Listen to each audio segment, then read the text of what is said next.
Hi, Rob Pyne here in the suburb of Mount Sheridan on the south side of Cairns. Look, there's a wonderful piece of work going on behind me to put a car park in and a toilet block here at this local park.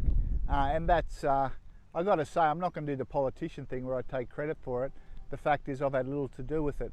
It's a result of the local club, South Cairns Cutters, working with council, sport and rec officers and other staff within Cairns Regional Council to get this project happening.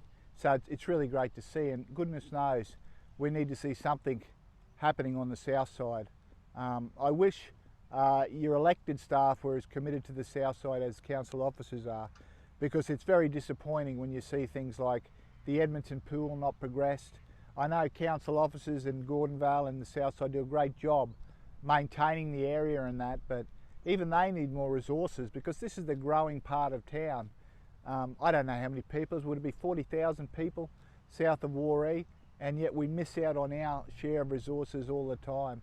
You know, I call myself a champion for the underdog, and people in Bentley Park, second highest rate in Queensland of having their houses repossessed as a result of defaulting on their mortgages. We're in desperate need of social housing. You know, on top of that, the public transport's atrocious, and this is the side of town that needs the investment. And when I see, you know, I'm happy to support the dining precinct on the Esplanade and investments in other parts of the city, but what about the other councillors start investing on the south side of Cairns?